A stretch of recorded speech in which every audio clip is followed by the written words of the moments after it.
Poor bride rejected for being paralyzed, until a single dad did the unthinkable. Rain pelted the streets like tiny fists, and Emma's wheelchair wheels squeaked across the slick pavement as she approached the grand hall. Tonight was supposed to be the happiest night of her life, her wedding day, but the cruel whispers had already begun. "Are you sure she can handle this?" one distant relative murmured. "It's just complicated." Emma's fiancé, Jacob, had finally looked at her, not with love, but with pity, and that was all it took. He left, no arguments, no goodbye, just the slammed door of a life she thought she'd have. The world seemed unbearably heavy in that moment, and Emma felt every drop of rain as if it mirrored the ache in her chest. She turned toward the small park across the street, seeking solace. That's when she saw him, a man struggling to keep balance while carrying 2 grocery bags, one hand full of leaking milk cartons, the other trying to steady a wriggling toddler. His brown hair was messy, his shirt smeared with flour, and the stroller he was pushing barely stayed upright. He looked like chaos incarnate. But when he noticed her, he stopped. "You okay?" he asked. Emma blinked through the tears. I guess not." "Then let's fix that," he said, with a warmth that didn't demand explanation. His name was Mark, a single dad working 2 jobs, living in a cramped apartment, just trying to survive while raising his little girl. Lily, who squealed in delight at everything. Despite his exhaustion, he offered her an umbrella, a warm smile, and, astonishingly, company in her darkest hour. "What happened?" Mark asked gently. Emma told him everything, the engagement, the rejection, the humiliation. She expected sympathy, maybe pity. Instead, he just nodded. "People who leave you in the rain? Forget them. They don't deserve your shine." And then something unthinkable happened. Without asking, Mark invited her to dinner with him and Lily. Not in a restaurant, at his tiny apartment, with mismatched chairs and a microwave dinner that smelled like hope. Emma hesitated, but something in his sincerity, in his gentle eyes, made her agree. That evening, Emma saw life differently. Lily taught her how to make pancakes by dropping more flour on the floor than in the bowl. Mark told stories of his late wife, of struggles, of laughter amidst tears. For the first time in hours, Emma laughed, really laughed, feeling seen not as someone broken but as someone human, alive and worthy. Weeks turned into months. Emma helped Mark and Lily with homework, chores, and bedtime stories. Her wheelchair no longer felt like a barrier. It was just part of her rhythm, part of her story now intertwined with theirs.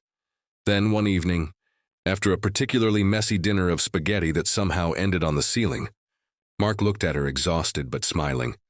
"I think I've been waiting for you without even knowing it," he said. Emma's heart raced. "Me, you mean us?" he nodded. "Life's too short to wait for perfection. I don't care about what the world thinks. I care about you, about us." In that moment, Emma realized the truth. Love doesn't always arrive in grand halls or satin dresses. Sometimes it rolls in quietly, with flour on the floor, a tired toddler in arms, and the unwavering courage of someone willing to see your heart before your circumstances. The rain outside had long stopped, replaced by a golden sunset spilling through the tiny apartment window. Emma smiled, not because her life was perfect, but because it was real, messy, and beautifully hers. Mark squeezed her hand. Lily wrapped her tiny arms around Emma's waist. And for the first time in a long while, Emma didn't feel rejected, broken, or alone. She felt whole. Some weddings don't come with grandeur or applause. Some come with everyday heroes who remind you, kindness can change everything, and love, real love, doesn't judge. The days that followed were a whirlwind of laughter, shared struggles, and quiet, stolen moments. Emma became an unexpected but natural part of Mark and Lily's lives. They learned each other's rhythms. Mark's habit of humming while washing dishes, Lily's obsession with bedtime stories, Emma's quiet strength and sharp wit that made even the hardest days lighter. One evening, as the 3 of them sat around a small table covered in board games and half-eaten cookies, Lily looked up with wide eyes. Emma, can we be a real family?" Emma's chest tightened. She had dreamed of a family, of love that didn't hinge on perfection or societal approval. But she hadn't imagined it could come like this, messy, chaotic, and infinitely warm. She nodded, tears threatening to spill. "Yes, Lily, we already are." Then came a twist no one could have foreseen. Mark's boss, a local businessman, had been struggling to find someone trustworthy to manage a new charity project for children with disabilities. Mark had once mentioned Emma's determination, her empathy, and the way she inspired those around her. On a whim, the boss reached out to Emma. She was hesitant at first, unsure she could take on anything after the rejection she had suffered. But with Mark and Lily cheering her on, she accepted. The charity work reignited a passion in her that had been dormant for years, and soon she was transforming lives, her own included. Then came the day of the charity's first major event. Emma rolled onto the stage, wheelchair and all, greeted by the applause of families whose lives she had touched. Among the crowd, she spotted a familiar face, Jacob, her former fiancé, looking stunned, regret etched across his features. He had come to see what he had left behind. Emma didn't feel bitterness, only clarity. She had been rejected, yes, but she had gained something far greater. A family built on love, resilience, and unwavering kindness.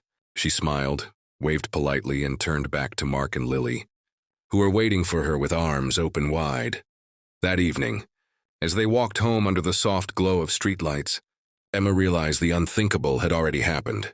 A life that once seemed broken was now full of laughter, love, and the simple joy of belonging. Mark looked at her, eyes twinkling. "So, ready for our next adventure?" Emma laughed, the sound echoing down the quiet street. "With you and Lily?" "Always." And in that moment, Emma understood something she had never truly believed. Sometimes the world will close doors on you, but a single act of kindness, small, courageous, and unselfish, can open a life full of hope, love, and endless possibilities.